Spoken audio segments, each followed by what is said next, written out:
Tonight on Elon Local News. North Carolina's gerrymandering, why it matters to you. STD rates on the rise, what you can do to stay safe on Elon's campus. And a look at a local antique shop selling hidden treasures. All that and more, Elon Local News starts right now. Live from the Jane and Brian Williams studio at Elon University School of Communications, you are watching Elon Local News. Good evening and thank you for tuning in to Elon Local News. I'm Grace Morris. And I'm Samantha Casamento. If you aren't happy with your class schedule, tonight is the last chance to make any changes. The drop add period began on August 27th but ends tonight at midnight. After tonight, you will be able to withdraw from classes, but you won't be able to add any new classes to your schedule. So take one last look at your classes and make sure you're happy with them. And today is Labor Day. While Elon students may have had class, cities all over the United States were celebrating the holiday with parades and barbecues. Labor Day is celebrated on the first Monday of September to honor the American labor movement and the contributions workers have made for our country. The holiday came about in the 1880s. The first state to make Labor Day an official public holiday was Oregon. And while many businesses in the United States are closed for the holiday, not everyone gets to enjoy the day off. Freshman Michaela Brady says although Elon held classes today, one of her professors had a different idea. I didn't have the first period class because my teacher actually canceled because she thought that we should respect the holiday. So I only have one class today, but I think that a lot of teachers should respect what actually happened and that we shouldn't have class. And what is more patriotic than voting? Elon Votes will have a table at College Coffee tomorrow to help students register. Students from out of state will need an absentee ballot to vote in the November 6th midterm elections. And for more information, stop by Phi Beta Kappa Commons across the street from McMichael at 940. You can also visit the Kernodle Center in upstairs Mosley 230 for help with your forms and free stamps to mail in your vote. You can celebrate Labor Day tonight in McCrary Theater with a concert by the Kruger Brothers. They're known for performing Americana folk and bluegrass music. The brothers will take the stage at 7 p.m. and tickets are $15 or free with a student ID. And midterm elections are on the horizon, but maybe not before North Carolina legislators redraw district maps. Our Brian Ray has everything you need to know about gerrymandering. Election Day is just 2 months away, but state legislators in North Carolina may have to redraw district maps before that.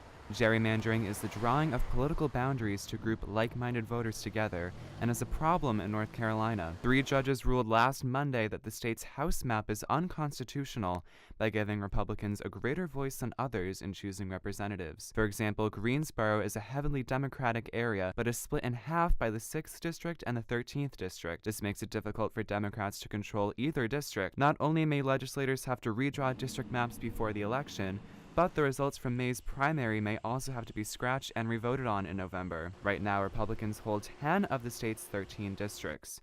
A redrawn map may level out the playing field for Democrats. Brian Ray, Elon Local News. As of right now, the case has been passed to the Supreme Court to intervene. Black Student Success Week is a series of welcoming events for people of color, particularly African American students. This year's theme in Living Color represents all the contributions African Americans have given to Elon. The Assistant Director of the Center for Race, Ethnicity, and Diversity Education, Brandon Bell, says this campaign is important to show that African American history is not just in the past, but also in the present. Black Student Success Week just provides an opportunity for students of a similar racial background to connect about shared heritage, to connect about shared experiences, and to hopefully find an additional support group to help them navigate Elon. This week aims to set the tone for a full year of celebrating all students' accomplishments, particularly highlighting those from diverse backgrounds. The first event of this week is a game night in partnership with the National Panhellenic Council on Wednesday. For more information on more Black Student Success Week events, you can visit elon.edu/CREDE. And over 250 organizations call Elon's campus their home. Every year, one event brings them all together, the Organization Fair. This year, the org fair looked a little different than usual as it took place on the first Friday of classes, which was August 31st, instead of 2 weeks after the beginning of classes like it has in past years. Another big change this year was not having sorority and fraternity tables at the event. Instead, there will be a separate organization fair for them in Alumni Gym on September 7th. According to Jenny Shisholke, the Associate Director of Student Involvement, the reason for this change is to make sure that students understand the different requirements involved in joining Greek life organizations. Shisholke says that she thinks the change is a real improvement from past organization fairs. There's a lot of research that shows that helping students get connected in their first 6 weeks on campus, it impacts them throughout their entire 4 years. And so if we are making good steps to help students create those pathways to involvement, then we're doing our job. I walked around Org Fair and asked students how many organizations they were signing up for. Out of the 30 students I talked to, the average amount of clubs that they were signing up for was around 5. Now, if you didn't make it to the organization fair, you can always go online to Phoenix Connect and get connected with the organizations you want to join. And before your schedule fills up, be sure you make time to take care of your mind and body. We have Elon's Director of Campus Recreation and Wellness, Larry Mellinger, in studio to talk about changes to their program. Thank you for joining us. Yeah, glad to be here. All right, so Sparks and Campus Recreation and Wellness merged this year. So can you explain to us a little bit of the goals that you guys have for the merge and the two groups coming together? Yeah, absolutely. So we came together as a result of a work group and recommendations that came out of that work group. So over the course of the year, we're trying to do a couple things. The first is to make sure that we are celebrating the rich history and traditions of two great organizations, because we have all been serving populations for a long time and want to make sure we continue to do that.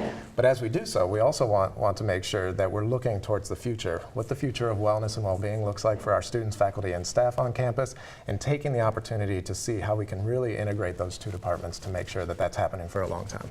That's great. And so what's your best advice for students who are struggling a little bit to find the balance between, wellness and physical and mental health? Yeah, absolutely. I think wellness looks different for everybody. So really taking the time to know what's important to you, to be able to prioritize, make sure that you know that academics and your life as a student is that top priority, but what are the things that are going to be able to support that? And that's going to be a variety of different pieces, right? You want to take care of yourself physically, making sure you're in good health, eating right, taking time to exercise, but you also want to make sure that you have good social and community connections so that you feel like Elon is a home for you and that you feel supported within this community. And then, so we heard about Phoenix Walks with President Connie Book. Yeah. So how does that align with the new wellness initiatives? Yeah, absolutely. Since the day that President Book came onto campus, she has been amazingly supportive of wellness and well-being initiatives, and this is just one of the many examples that we have since she's been here since March. I think it's a great opportunity for us all to come together as a community, do something that's physically active and brings people together to start your day, and I'm really looking forward to Campus Recreation and Wellness being a small part of that. Well, thank you so much for joining us. President Connie Book's first walk around campus is happening tomorrow. Each Tuesday at 7 a.m., President Book will lead a 2-mile Phoenix walk around campus, starting and ending at the entrance to Campus Recreation and Wellness. All members of the Elon community are welcome to join, and in case of rain, the walk will be held in the concourse of the Schar Center. Our Rachel Ellis will have that story for you on our website and ELN Morning this Thursday. And Ian Baltudis is not your average mayor of Burlington. Our Selena Guevara has the story after the break. And new data alarming public health and medical professionals. Will have more on this after the break. You're watching Elon Local News. According to the Centers for Disease Control and Prevention, reported cases of chlamydia, gonorrhea, and syphilis have increased annually over the last 4 years. The National Coalition of STD Directors has called on President Donald Trump to declare a public health crisis in America. Our Rachel Ellis is live in the studio with more on how this public issue is affecting Elon's campus. Thank you, Samantha. And Grace, college is often a time when students are meeting new people and engaging in sexual activity. When students don't practice safe intercourse, there is always that risk of infection. I spoke with Elon University Dr. Jeanette Archnall about how these trends are affecting campus. She says even dating apps are contributing to the reported increase. Archnall worries that many students feel there is no reason to get checked, but says the responsibility is on the individual. There's no accountability. You can know you have an STI and you know you're never going to see somebody again and they may not even know your real name. So it's very easy then to say, oh, I don't care. Dr. Archnall told me while more people are being tested and treated for STDs, specifically chlamydia, it all comes back to ignoring safe sex practices. One, people don't use condoms. And two, and it goes to why people don't use condoms, is complacency, that everybody thinks these things can all be treated. And for students looking to get tested, Alamance Cares, a local group funded through Alamance Regional Hospital, comes to campus the first Thursday of every month. They test for both HIV and syphilis. And the health center also provides testing for gonorrhea and chlamydia for a $40 fee. For more information, check out Elon Campus Recreation and Wellness or the health center. Grace, back to you. Ian Baltudis is no ordinary politician. Between meetings, the Elon grad and mayor of Burlington keeps himself busy running his startup and brewing craft beer for fun. But he's also made time for another hobby. And after 3 years of training, he's seeing his childhood dreams take off. Shift our dollars from that intersection. As mayor of Burlington, Ian Baltudis is always pondering ways to improve the community. That's good. I think that's great planning. But even before he was mayor, young Baltudis always had his head in the clouds. He dreamed of becoming a pilot. After his dad gave him his first model plane, he obsessed over the real ones. Back before you had to go through TSA to go to your gate, you could actually go and sightsee at the airport, and that was one of my favorite activities as a kid. But when he was in high school, the aspiring pilot was forced to change his course. Fear after the September 11th terrorist attacks caused jobs in aviation to plummet. But that dream of flying kind of never died. After years of being grounded, Baltudis' childhood dreams are finally taking off. Since 2015, he's squeezed 62 hours of training into his busy schedule. Which tells you how quickly you're climbing or descending. One of the best parts for him? Having a different perspective on the world around us. And even getting to see the changes he's made on the ground as mayor. We've been upgrading all our city streetlights to LED. And it was fun to watch all those roads that used to be bathed in amber light become bathed in snow white light. I had to ask if he has any regrets. I think childhood me would be a little upset that I didn't actually pursue my career goal of becoming a pilot. But he assured me he loves his job as mayor. He enjoys flying as a hobby and hopes to see more airtime now that he's done with his training and is officially a licensed pilot. But it's not really done, because flying is a lifelong journey. There's always more skills that you can build, and there's always new places to fly to.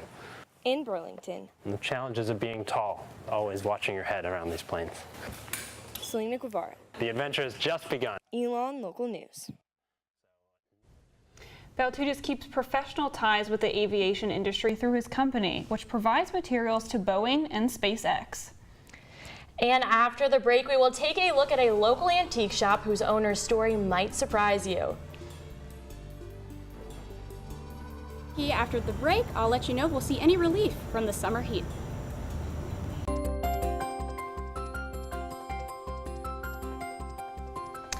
It is extremely hot out right now. I mean, this morning I was wearing a sweatshirt. I don't know why I decided to do that, because when I walked outside of my dorm, I just started to sweat. It was super hot. I know, just on the walk over to the studio, I was already starting to sweat, which didn't help that I was wearing a black shirt. But still, it's also very humid outside though. Yeah. And we've been seeing a lot of these like afternoon showers. Yeah, and the thunder and lightning this weekend was insane. It was crazy. I was sitting outside and I saw this lightning and these clouds that kind of like spidered across the sky. I mean, it was incredible. I certainly saw that too. Well, there was a lot of flooding too in the parking lot, especially Global parking lot where I was parking. But thankfully we have Cami Banky live under the Oaks for the Phoenix 5-day forecast. Cami?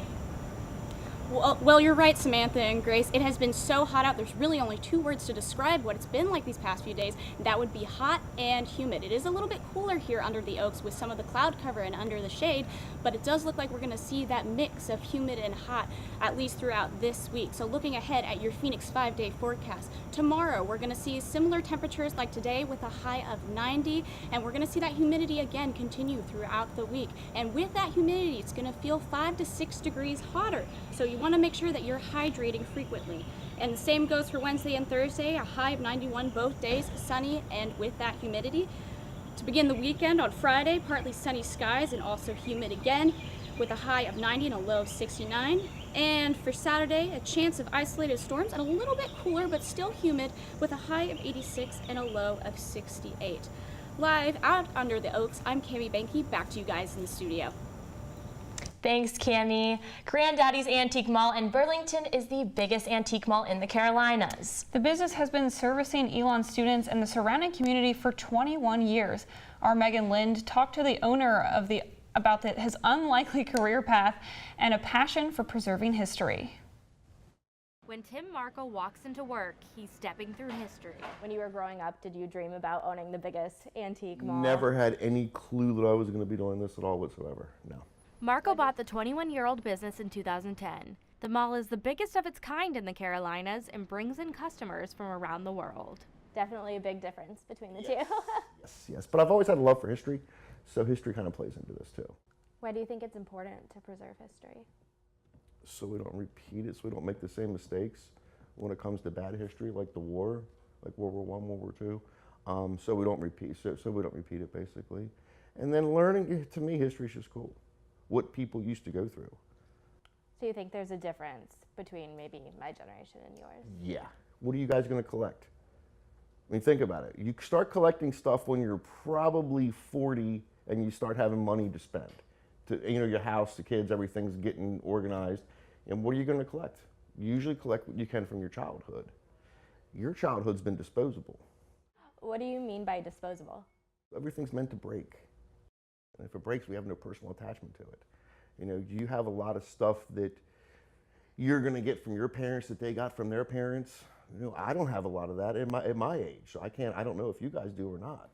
But I mean, it's, how you used to get all the hand-me-downs from your parents. You'd have a hope chest with all the stuff in it. We don't do that anymore. For Marco, holding on to pieces from the past has a deeper value than the material. Money's like a secondary thing. If you can find something and get it back where it belongs.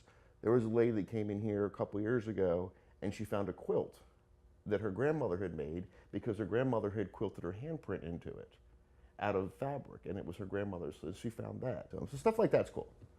Getting things back where they belong. I think a lot of people like antiques because they tell their own story. They do. What story do you hope people will tell about you at the end of your life? Honest. There's a lot of people in the antique and junk business that are sneaky. They make up stories about stuff so they can sell stuff. And I'm just honest.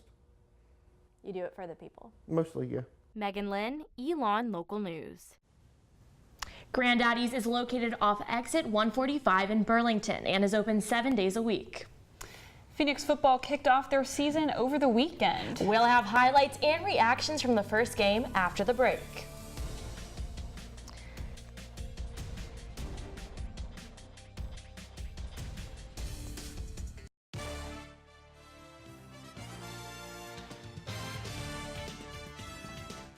Phoenix football is back. Alex Hager took a trip down to the Sunshine State to watch the Phoenix play and joins us live in the studio. Thanks, Samantha. Well, September is here, and for a lot of people that means one thing: the return of college football. We're a week into the season now, and the latest FCS polls are out. Elon dropped down to 15th in the stats rankings that came out today after a little bit of a rough start to the season with a loss down at USF. Elon struggled early as they were just getting out-hustled and out-muscled by the more physical FBS opponent, but there were a few bright spots that give us a hint as to what we can expect from this year's team. Head coach Kurt Signetti put a lot of trust in his running backs, opening up the game with 9 straight run plays. Malcolm Summers led that charge, taking 11 handoffs for 49 yards in the first quarter alone. It was his first game back since a torn hamstring knocked him out of the season last October. The backups got some time too. Breland Cyphers had some good touches, and true freshman Jalen Thomas got a chance to shine on the big stage, averaging over 9 yards a carry on 9 attempts. If he keeps it up, we should see lots of him later this fall. Cyphers and backup QB Jalen Green were responsible for Elon's pair of touchdowns, both of which came on the ground. And on the defensive side, senior linebacker Warren Messer was an intimidating presence in the middle, making 9 tackles. For the Bulls, grad transfer Blake Bennett absolutely went off in his first game in a USF jersey, passing for over 300 yards. It was a bit of a different story for Elon's quarterback Davis Cheek. He didn't have much of a chance to air it out in the face of South Florida's hard-nosed defense, but he was optimistic about Elon's chances going forward. There's good things to draw from this game for sure. It's not like it's just over and that's the end of our season, anything like that. Like, no, Elon Football is going to be back, and we're going to be a lot better next week. So the biggest thing is get back to it. And they'll be getting back to it right away with not much time to turn it around. The Phoenix comes home to Rhodes Stadium at 6 p.m. this Saturday for a showdown with the Furman Paladins. That's the team that knocked them out of the playoffs last November.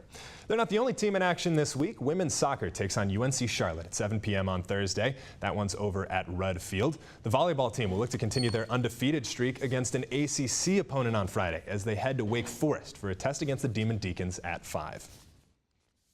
So the volleyball team has been on fire lately. I saw they played well at the Phoenix Classic.